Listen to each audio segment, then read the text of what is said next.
7. There's pause over there. Yeah, okay, it's okay. Technical or no technical problems, everything is solved. Okay, we said it's 7 o'clock. We meet again. Our fourth encounter. Life is good, as I've always told you. And tomorrow must be a brighter day, a better day. Okay, we'll forget all those days of confinement or curfew. Okay, and we'll be smiling again. But keep smiling. Don't stop smiling. Keep smiling, and life is good. All right. Yesterday we spoke attitudes. Remember, and we talked about Shakespeare's quotations. Lesson 3. Yesterday I kept you long. I'm sorry for that. I'm going to be short and very short today. We'll be having a recall, a session on yesterday's lesson. We mainly focus on language. And the first task, good, as I told you, I'm not going to be long.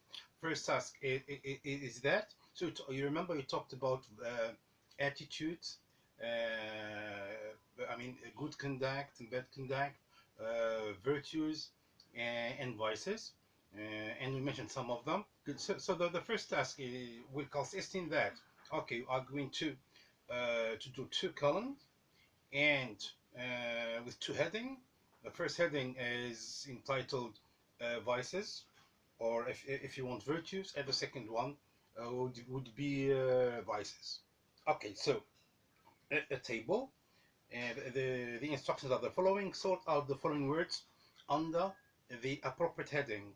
Sort out the words. I'm going to give you a list of words, and you are supposed to sort them out under the appropriate heading, either vices or virtues. So virtues or vices. Good. Are you ready? If you're not ready, go and take a pen and paper. If you can write this on your phone, okay, you're very handy with that. Some of you, I am not. I'm personally not good at that. I always need a paper and a pen to recall things. Great. So I'm going to read the words. Take note of these words. Okay, and then together we are going to categorize them. So we have, write down greed, GREEND, honesty, HONESTY, envy, third word is envy. I repeat, greed, honesty, envy, courage, lust, not last, it's lust, LUST,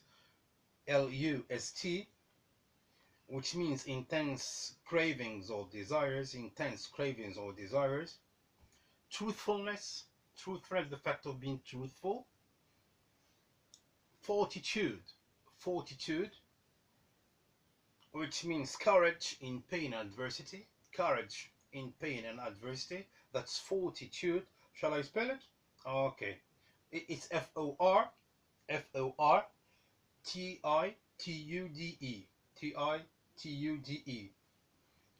Next word in the list is cowardice, COWARDICE, cowardice. Then injustice. After injustice we have wisdom, WISDOM, wisdom. Then pretentiousness, the fact of being pretentious, being full of oneself, pretentiousness. Then I have vanity, the fact of being vain, vanity. Wit, WIT, usefulness, unselfishness, insensibility, the fact of not being sensible, or in other words, indifferent, insensibility, generosity, tolerance,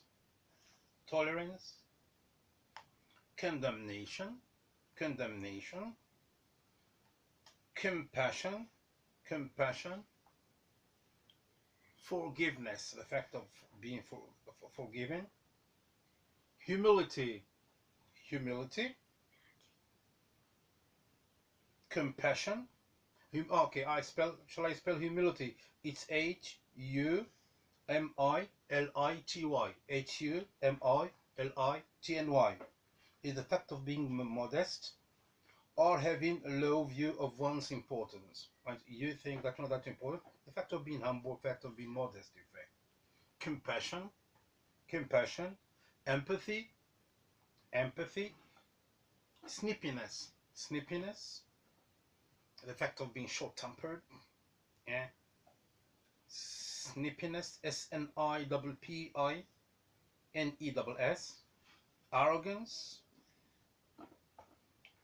arrogance, the fact of being arrogant, the fact of thinking that you know better than the others and you are the one who knows best.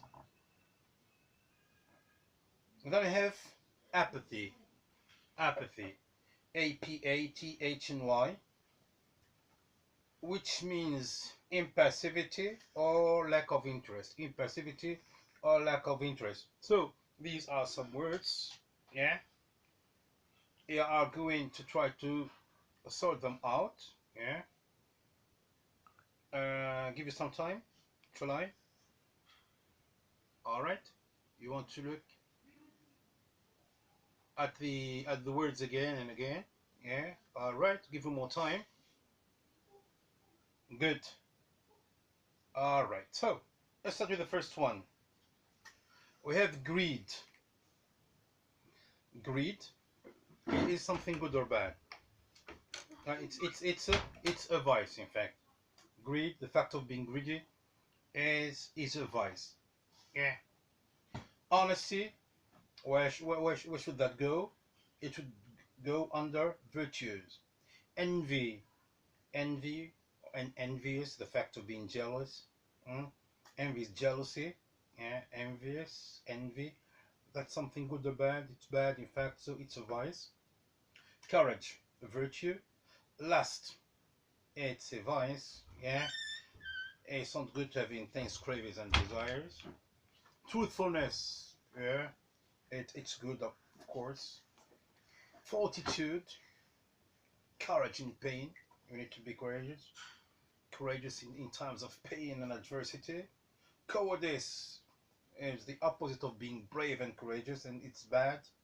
Injustice, of course, it's a vice. It should go under vices. Wisdom, virtues. Pretentiousness, it's not good to be pretentious, yeah. So that should go under vice again. Vanity, yeah, vain people. Should go under vice. Wit, it's good to be witty, to be wise, and wit is a sign of greatness, in fact, yeah. They say silence is wit, you know that, you know the proverb. Good. Unselfishness is something good, not the fact of being selfish. Insensibility, it's bad, so it's it's a vice. Generosity is something good, it's good to be generous. Tolerance, good, it's a virtue. Condemnation is the opposite of forgiveness, yeah, is the fact of not accepting to forgive people. So, sorry for that, I'm drinking some water, yeah. So, condemnation is a vice. Compassion is something good, thinking about other people. Forgiveness is something, it's a virtue.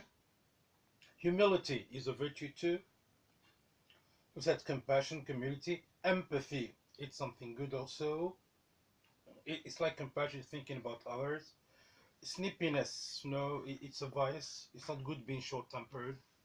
We should always be cool, think well, take our time. Arrogance is a vice, of course. Arrogance is a vice. And apathy is a vice too. Apathy is a vice. So, as you see, we've sorted these words into vices and virtues. And according to Shakespeare's quotation, that you must have read, those that are on page 198, 199. Yes, according to that, a gentleman is he who shows those important character traits. That's a gentleman, a real gentleman, or a lady. So, not to think of me as a sexist, so I would say gentleman or a lady is the man or the woman who who shows those important character or traits and whose attitudes do not reflect any of the vices we've been listing right now. Yeah, that's a gentleman.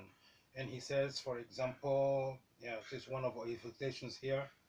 Cowards die many times before their deaths. The valiant never taste of death but once. Yes, Julius Caesar, Act 2, Scene 2. He also says, okay, talked about gentlemen somewhere. We are gentlemen, that neither in our hearts nor outward eyes envy the great, nor shall the low despise. Nor shall the low despise. That means we shouldn't despise those who are lower than us, and we shouldn't also, so what he say? What he said, should envy the great.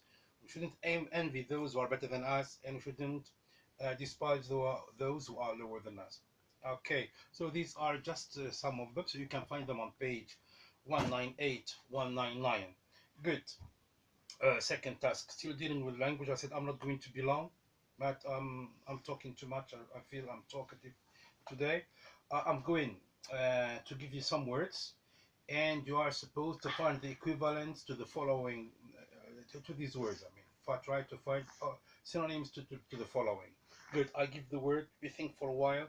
Try to find the synonym or the equivalent. Valiant. V-A-L-I-A-N-T. Valiant. V-A-L-I-A-N-T. Okay, a synonym. No, not that. No, it's not that. Valiant. We didn't get it. Good.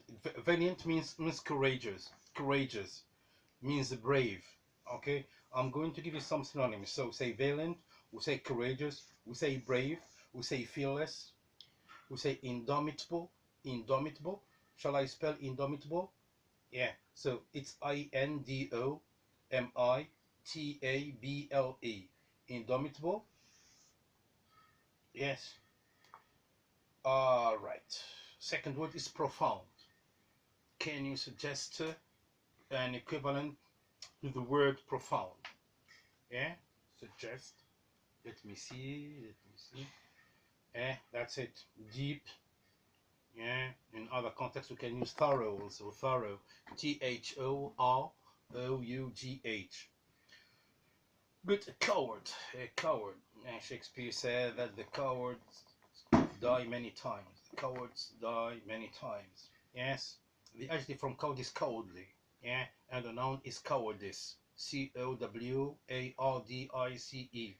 Good. Coward or no. It's swim. Yeah, it's swim. W-I-M-P. That's correct. Swim. Or craven also. You can use craven. C-R-A-V-E-N. C-R-A-V-E-N. Craven. Good. The fourth word is sag. S-A-G. To sag is to sag. Our hearts never sag down. We say this in Arabic. We use this in Arabic. Sag or to bend down. To bend down.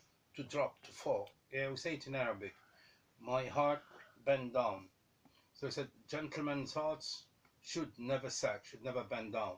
Good. Envy. Have envy or jealousy. Jealousy. Yeah, jealousy. Next word is persuade. To persuade is to convince or to coax. C-O-A-X. C-O-A-X. To coax, to convince, to persuade. The last word is shake. Shake. So all these words are taken from lesson 3. All these words taken from lesson 3, in fact. To shake is to tremble. That's it. That's the right word. Tremble. Or we can use rock. Like shake a baby or rock a baby, you know. Sway also, the song, you know. Yeah. Agitate. And there's also the word quail. Quail. It's Q-U-A-I-L. Quail. Which means to be so afraid that your body starts to shake. Yes. To quail, you shake when you are scared. When you are afraid. I'll give you another synonym to greed. Another synonym to greed. Yeah, so say greed or say covetousness. Covetousness. Covetousness, we spell it this way: C-O-V-E, say C-O-V-E-T-O-U-S-N-E-double-S. Shall I repeat? It's C-O-V-E-T-O-U-S-N-E-double-S. Covetousness. Covetous. Covetous means greedy. Covetous, greedy. All right, good. So we dealt with some vocabulary. You remember yesterday I gave you writing. I gave you writing for those maybe who are with us for the first time. The writing consists on writing a short text, yeah, to analyze a pie chart. We gave the pie chart, and you asked me to write a 4-line text about it. Good. The chart was about the measures taken by the UK to reduce the number of deaths related to smoking. Yeah, good. And you have some figures there. And you're supposed to develop this into text, it's a short text. And you did this, I think.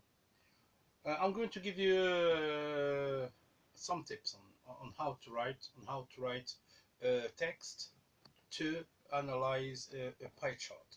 Great. Here are the tips. First, you need an introductory sentence, a topic sentence, or as you want to call it, an introductory. You have to introduce the subjects to highlight the issue the pie chart is shedding light on.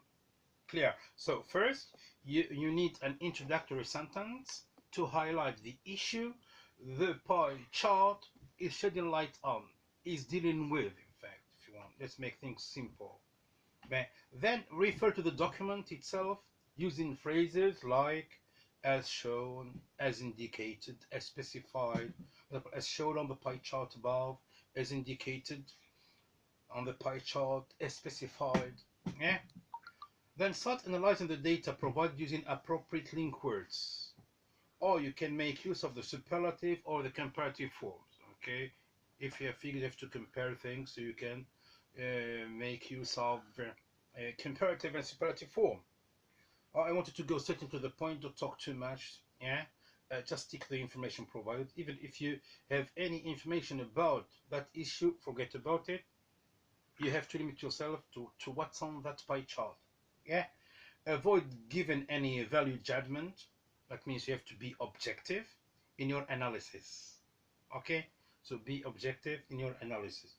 Now I am going to give you a sample. I'm going to give you a sample, and tomorrow, God willing, I'll be writing this, publishing this on my Facebook. Yeah. All right. So if you have the pie chart in front of you, look at it and listen to me. The UK has taken a slew of measures to curb the rate of deaths linked to smoking. That is my introductory sentence. Yeah. So as you see, I'm highlighting the issue the pie chart is dealing with, is shedding light on. I said the UK has taken a slew of measures to curb the rate of deaths linked to smoking. Full stop. It's short, it's clear, it's a nice sentence. Proud of myself, you see. As shown on the pie chart above, that's what I told you in the recommendations. Yeah, I told you have to refer back to the document, and I'm referring back to it. As shown on the pie chart above, raising taxes is the most effective step, as it has so far saved 3,528 and 3 lives. Good. Followed by smoke-free air scheme, the smoke-free air scheme with 2,516,214 warning in warning in packages. Yeah. And you have to mention the the figure there. The offer of cessation treatment with 375,575 people, and the least impactful seems to be the enforcement marketing bans, with 306,323 lives and 3 lives. Okay, so that's the way you write it. If you want it, I'm going to reread it again. Listen to me. The UK has taken a slew of measures to curb the rate of deaths linked to smoking. As shown on the pie chart above, raising taxes is the most effective step, as it has so far saved 3,528,003 lives, followed by smoke-free air scheme 2,516 and 314 lives, warning on packages with, and we give the offer of cessation treatment with 379,575 people, and the least impactful seems to be the enforcement marketing ban with only 306,323 people. Yeah, so that's it. I hope I have given you some help. Tomorrow we'll be meeting at the same time. I'm going to give you more work because today it's day off. I said I'm not going to be long. Tomorrow we'll focus more on grammar. We'll be talking about inversion tomorrow. We'll be talking about conditional. We'll also be talking about lesson 4, I think. So enjoy working with us.